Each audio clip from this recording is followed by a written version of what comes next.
Olá pessoal, sejam bem-vindos ao nosso canal da Matemática Clara com o professor Renato.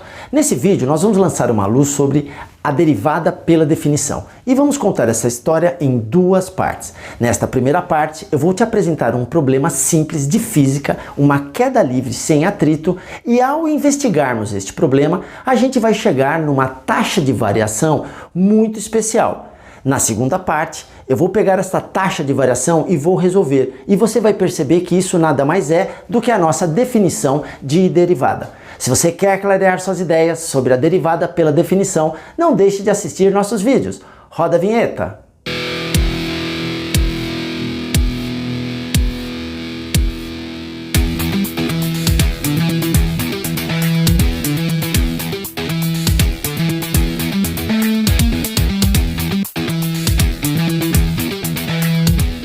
Olá pessoal, nós vamos resolver agora um problema em que vai surgir a necessidade de nós calcularmos uma taxa de variação da função para dois valores absurdamente próximos. E como a gente viu no vídeo passado, quando eu tiver uma taxa de variação para dois valores absurdamente próximos, o que a gente vai estar calculando é uma derivada desta função. Então nós vamos abordar um problema que eu vou discutir ele junto com você para você entender a necessidade da gente calcular uma taxa de variação tão especial quanto essa. Vamos dar uma olhada nesse problema? O problema que a gente vai abordar vai ser um problema de queda livre sem atrito. O raciocínio que a gente vai desenvolver serviria para qualquer situação. Queda livre sem atrito, com atrito, movimento horizontal com aceleração, sem aceleração, pêndulos e assim por diante.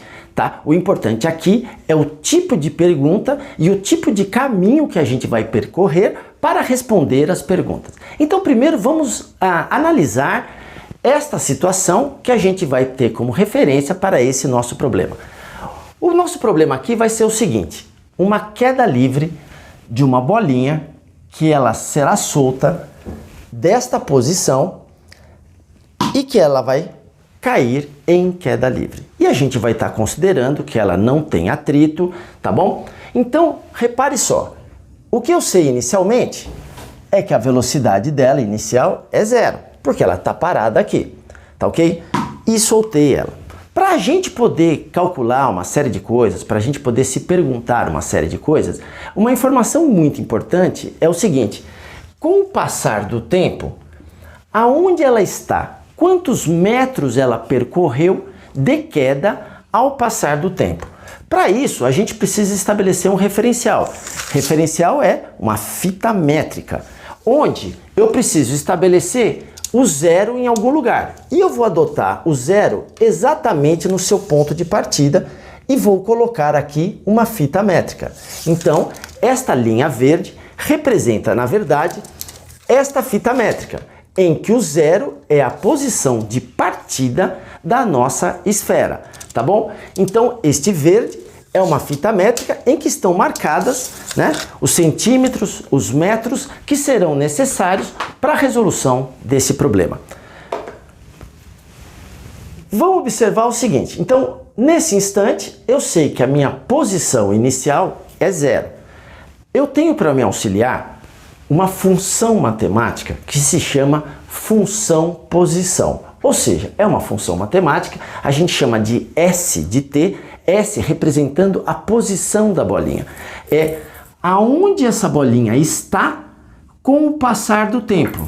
É uma posição em função do tempo. E que esta posição, para esta bolinha em particular, para este problema em particular, foi estabelecido que é 4t ao quadrado. Toda vez que eu fizer este cálculo, para qualquer instante de tempo, o que eu vou estar obtendo é aonde esta bolinha está na minha fita métrica, cujo zero foi estabelecido no seu ponto de partida. Então esta função matemática, ela me ajuda a calcular a posição em que essa bolinha está. Então vamos ver o seguinte: a gente já sabia que a posição no instante zero é o próprio zero. Mas perceba que se eu pegar zero e jogar na minha função matemática e fizer esta conta, me dá zero como solução. E tinha que ser, porque é uma função matemática que descreve a posição de queda em qualquer instante. Um segundo depois, esta bolinha está aqui. Se eu jogar 1 aqui, 1 ao quadrado, 1 vezes 4, 4 metros. Ou seja, 1 segundo depois de queda, essa bolinha já caiu 4 metros e se encontra nesta posição. 1 segundo e meio depois, né, desse instante inicial, se eu pego 1,5, jogo aqui 1,5 ao quadrado vezes 4, faço isso na calculadora, encontro como resposta 9 metros. Em 1 segundo e meio de queda, essa bolinha percorreu 9 metros. Em 2 segundos de queda, pego 2, jogo aqui, 2 ao quadrado, 4 vezes 4, 16 metros. Essa bolinha percorreu 16 metros caindo. Com isso, com esta função matemática, a função posição, eu consigo descobrir aonde a bolinha está com o passar do tempo para qualquer instante. Portanto, se eu pego o instante 2,5, jogo aqui 2,5 ao quadrado vezes 4, vou obter 25 metros. Pego 3, jogo na minha função posição, 36 metros. Ou seja, em 3 segundos de queda, a minha bolinha já percorreu 36 metros. Uma coisa que é interessante a gente observar é o seguinte: eu sei aonde a bolinha está em cada instante, mas eu não sei nada sobre a sua velocidade. Eu sei que a velocidade no instante zero é zero, porque a bolinha estava parada.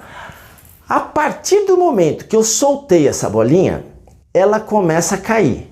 E ela vai caindo cada vez mais rápido. Ou seja, há uma aceleração nessa bolinha.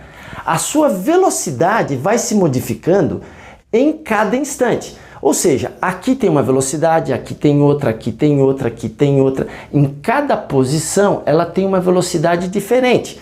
É como se você tivesse no seu automóvel parado no semáforo, abriu o semáforo, você pisa no acelerador. O seu velocímetro, ele começa a se modificar. Enquanto você estiver pisando no acelerador e o seu velocímetro estiver se modificando, significa que a cada instante a sua velocidade é diferente. 10, 11, 12, 13, 15, 20, 30, 50. Você está modificando a sua velocidade em cada instante. Você não passa 2 instantes com a mesma velocidade. A bola em queda livre vai acontecer isso também. Para cada lugar, para cada instante que está passando, a velocidade dela é diferente. E aí surge uma pergunta que foi do interesse, com certeza, do Isaac Newton, a partir do qual ele desenvolveu todo esse raciocínio das derivadas e futuramente das integrais, que é o seguinte: como eu posso estabelecer e calcular a velocidade desta bolinha numa situação qualquer? Suponha o seguinte: se eu quisesse saber aqui, 1 segundo e meio depois de queda, qual a velocidade que a bolinha tem quando ela está aqui, passando por aqui? Qual é a velocidade que ela tem quando ela está passando por aqui? Qual é a velocidade que ela tem quando ela está passando por aqui? Ou seja, qual é a velocidade dela em qualquer instante? Né? O Newton se perguntou: como eu poderia calcular a velocidade desta bolinha em qualquer instante? Se o que eu tenho de informação é isso que está aqui na lousa. Eu tenho para cada instante aonde ela está, para cada instante aonde ela está, e como eu tenho essa fórmula, eu poderia botar qualquer instante. Instante 1,1 segundo de queda. Bastaria colocar 1,1 segundo de queda e eu saberia aonde ela está. Então, esta fórmula me informa tudo sobre qualquer situação de onde ela está, mas ela não me informa qual é a velocidade que ela tem. E a partir disso, então, a gente vai começar a pensar agora como que eu calculo a velocidade que ela tem num instante qualquer. Tá bom? Vamos começar a ver isso? Para a gente se perguntar sobre qual a velocidade que essa bolinha tem em qualquer instante de queda, vamos retomar alguns conceitos importantes sobre velocidade. Primeiramente o seguinte: vamos imaginar esta situação aqui, só para a gente recordar o conceito de cálculo de velocidade. Tem um carrinho que ele está andando, às 2 horas da tarde, às 14 horas, ele estava passando na estrada, sabe aquelas plaquinhas que tem na estrada? O sujeito olhou e viu quilômetro 20 escrito naquela plaquinha da estrada. E ele continuou dirigindo. Até 4 horas da tarde, Ele olhou de novo na estrada e ele viu uma plaquinha 120 km. Ou seja, isto era a posição que ele estava neste instante, às 14 horas. Isto é a posição em que ele estava nesse instante, às 16 horas. Com essa informação, ele é capaz de calcular qual é a velocidade média que ele desenvolveu nesse período. Porque o que é uma velocidade? É um ΔS, que significa uma variação do espaço, que significa o quanto eu andei, em quanto tempo eu andei. Se eu souber o quanto eu andei, em quanto tempo, eu consigo saber um cálculo de velocidade. Então repare só, ΔS. Delta é variação, variação do espaço, final menos inicial. 120 menos 20. Posição final, posição inicial. Dividido tempo final menos tempo inicial. 120 menos 20, 100. 16 menos 14, 2. 50. 50 o que, professor? Unidade de medida desta conta, quilômetro. Unidade de medida desta conta, hora. Ou seja, a velocidade média do sujeito entre as 14 horas e as 16 horas foi 50 km por hora. Repare, pode ser que ele tenha parado para comer uma pamonha, pode ser que ele diminuiu no pedágio, mas se eu tenho a informação inicial e tenho a informação final, eu sou capaz de calcular uma velocidade. Não significa que ele andou o tempo todo a 50 km por hora. O que significa é que ele, na média, ele andou 50 km por hora. Pode ter andado um pouco mais rápido em alguns momentos, mas com certeza andou mais devagar em outros momentos, a ponto que a sua média deu 50 km por hora. Então, um cálculo de velocidade é um cálculo de ΔS e ΔT. Quanto eu andei, por quanto tempo eu andei. Então, repare que isso é uma taxa de variação. Então, como eu tenho aonde eu estou e em que instante eu estou, o Newton começou a se perguntar o seguinte: deixa eu fazer alguns cálculos de velocidade para esta situação da bolinha caindo. Então, a gente já viu aqui esta situação, não preciso disso. O Newton se perguntou o seguinte: se eu sei que no instante 1 ele está na posição 4 metros, e no instante 3 ele está na posição 36, eu sou capaz de calcular uma velocidade que ele desenvolveu entre esse instante e esse instante, neste período de queda. Aqui, com certeza, ele já tinha velocidade, ele não estava parado aqui, né? Ele estava parado aqui. Só que eu quero saber o seguinte: entre esse instante e esse instante, qual é a velocidade que eu tenho? Portanto, a velocidade vai ser um ΔS sobre um ΔT. ΔS, posição final, menos posição inicial, dividido por tempo final, menos tempo inicial. 32 dividido por 2, 16. Aqui no nosso caso, espaço em metros, tempo em segundo. Então esse 16 o quê? Metros por segundo. Professor, o que quer dizer isso? Que neste tempo ele estava vindo aqui, entre este segundo e o instante 3, a média de velocidade que ele desenvolveu foi 16 metros por segundo. Isso é uma velocidade. Senhor, quer dizer que aqui ele tinha 16 metros? Não, não tinha. Aqui ele tinha 16 metros? Não, não tinha.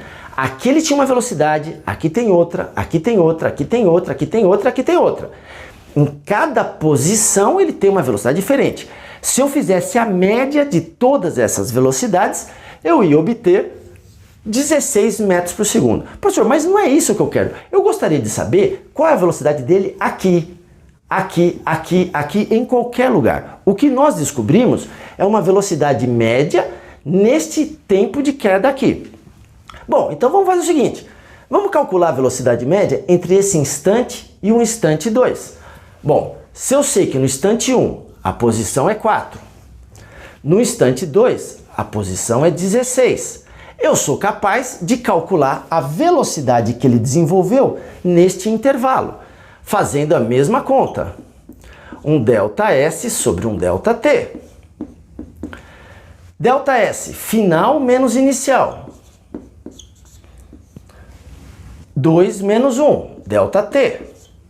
Portanto, 12 dividido por 1, que vai dar 12. 12 o quê? Metros por segundo. Senhor, o que quer dizer isso? O senhor está calculando agora uma velocidade neste trecho de queda. Sim, quer dizer que aqui tem 12 metros por segundo? A bolinha, quando passou por aqui, estava 12? Não. Aqui tem 12? Não.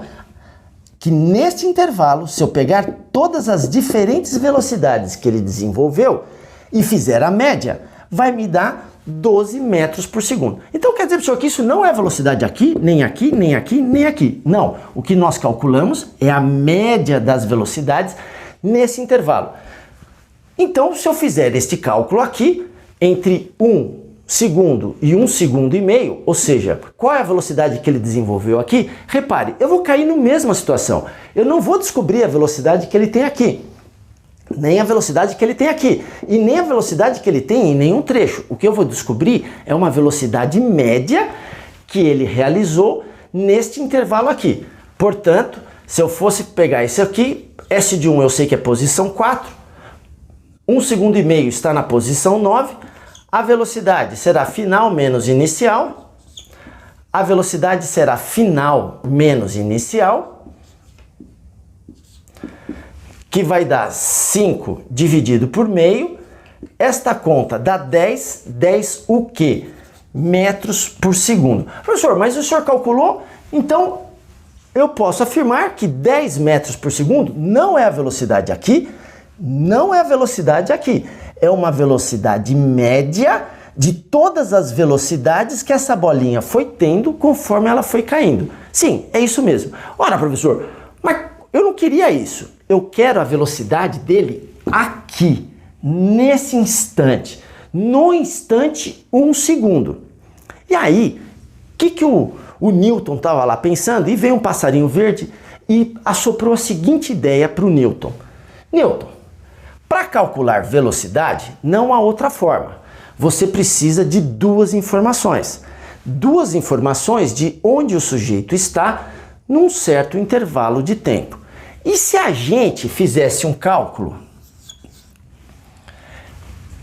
Eu sei que no instante 1 ele está aqui, na posição 4. E se eu fizesse um cálculo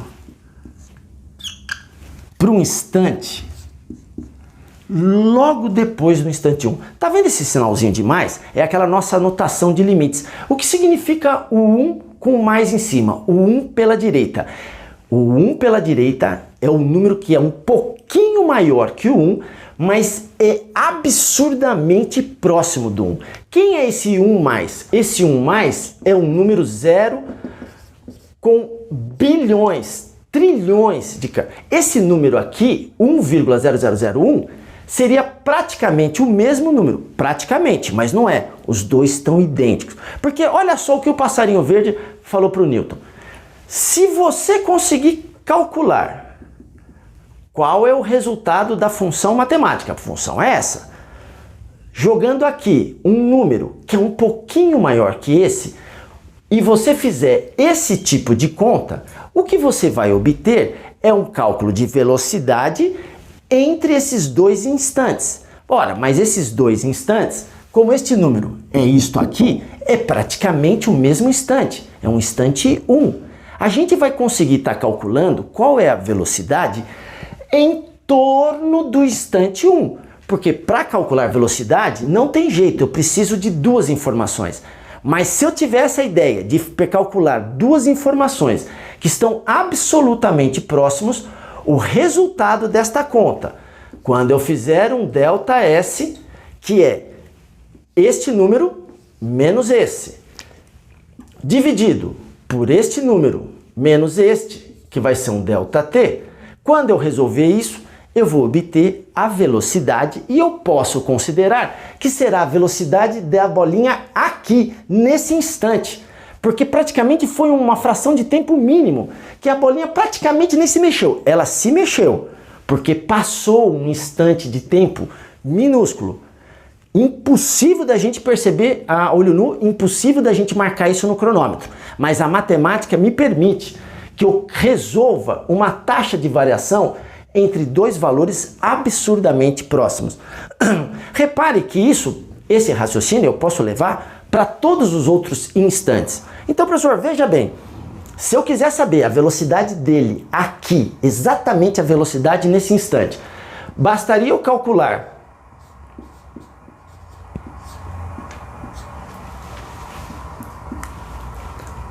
fazer esta conta, calcular uma taxa de variação entre 1,5 segundo e 1,5 segundo e alguma coisinha a mais. Lembre-se, este número é um pouquinho maior que esse. Este número é este aqui. Quantos zeros tem aqui no meio? Trilhões de bilhões de quiquilhões. Ou seja, esses dois números são absurdamente próximos. Se eu conseguir resolver esta conta para esta situação em que eu preciso calcular quem é este cara e fazer final menos inicial, eu vou descobrir a velocidade nesse instante. E assim vai servir para qualquer situação. Se eu quiser saber a velocidade aqui, bastaria eu calcular esta taxa de variação, né? Entre 3 e 3 e um pouquinho. Então repare que se eu conseguir resolver este problema de como eu calculo uma taxa de variação em que os dois números estão absurdamente próximos, o que eu vou obter como resposta é a velocidade naquele instante, naquele ponto, a ponto que eu serei capaz de, em qualquer instante, estabelecer qual é a velocidade desta bolinha, porque ela tem em cada instante uma velocidade diferente. Se eu tiver que resolver na mão cada um deles, eu teria que fazer milhares de vezes, porque eu posso querer saber e no instante 1,1, e no instante 1,2, e no instante 1,22, e no instante 1,37. Percebam, eu tenho milhares, infinitos instantes diferentes entre 0 e 3 segundos, porque basta eu ir quebrando esse tempo aí. Não, eu quero 1,327 segundos. Qual é a velocidade dele nessa posição? Então, a gente vai trabalhar agora como que eu posso resolver uma situação desta, seja para esse número, seja para esse número, seja para esse número, seja para qualquer número, em que este número é um instante de tempo em que eu quero saber qual é a velocidade dele ali, naquele instante. Vamos dar uma olhada nisso aí? Se esse vídeo foi claro para você, dá uma luz pra gente, se inscreve no nosso canal, não esquece de compartilhar com seus amigos. Um grande abraço em X e até o próximo vídeo. Obrigado!